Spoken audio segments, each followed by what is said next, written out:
Sure. Obviously, there were elements of it that we didn't love, but the trade deals are now in place that cover, including the U.S., almost 60% of the global economy.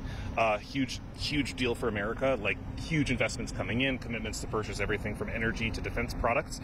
The One Big Beautiful Bill is now law. It contains enormously powerful incentives for investing in America, for working in America, for locating in America, and these are both going to be massive tailwinds for the economy that are going to create an economic boom coming up. Neither of these were true in either of the months that experienced the downward revisions to the payroll data, but they are true now. Details of the deal that was agreed upon in Stockholm between China and the U.S. What does that deadline look like moving forward given August 12th things? Yeah, so let me be clear. I'm not a trade negotiator. That's not my my responsibility, my area of work.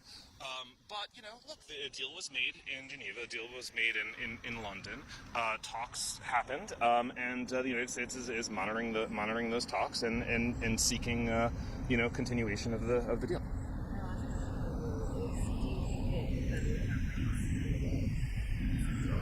It's not for me to predict what the Fed is going to, when the Fed is going to cut rates, but I will say, as I was just saying moments ago, that the president has a great track record on these issues, and he was right in 2018 when there was no inflation, and he thought interest rates didn't need to move higher. He was right in 2021 when he said that inflation was about to become a huge problem, and the Fed dismissed it as transitory, and eventually the Fed came around to his view again. And I think he's right now, too. And I think it's actually going to end up being quite embarrassing for the Federal Reserve if they catch up to his view with too big a lag, as they did in 2022 to his view about inflation, and as they did in 2019 as well. So, I think that we have to respect that the president has decades of experience as a successful businessman, and he's got a great sense for these things, and he has a great track record of doing this right. To the revisions in the jobs data, yeah, I've been responding to that all morning. It is the question of the day. Look, the revisions were obviously they're not what we want to see, but I think that there's three things that I would say about them.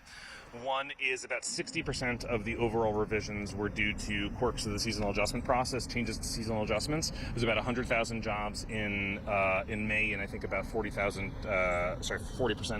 in June. Teachers relating to the seasonal adjustment process. Second is our border policies, keeping American communities and American families safe, have led to a decline since the president took office of over 1 million foreign-born jobs, whereas American jobs have replaced those. That decline in foreign-born jobs, creating jobs for American workers, is ultimately going to show up in some sense in the economic data, and what we see is maybe that's happening now. And then finally, there's the fact that there was uncertainty around tariffs. That was critical to creating the leverage that the president used to accomplish some of the most impressive one-sided trade deals in history that are just so great for America. And there was uncertainty over the tax bill also, right? Are we going to see the biggest tax hike in history that pushes the economy into recession? Both of those those sources of uncertainty are resolved now. There's a spate of trade deals with some of our most important trading partners in place that are going to be huge tailwinds for the economy. The One Big Beautiful Bill is law, contains massively powerful incentives for investing in America, for making America the best place on earth to do business. And I think that there probably were a lot of firms that, sort of sitting there in May and June saying, hey, this tariff stuff's about to be resolved. This bill, hopefully becomes law within a month or two. Maybe I'm just going to hold off on this investment project. Maybe I'm just going to hold off until I know what the investment incentives are, because the bill is law.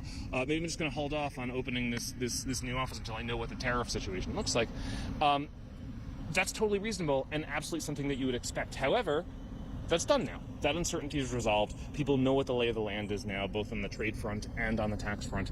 And so, we expect, we expect things to get materially stronger from here now that our policies are starting to sort into place. But do you think the upshot of this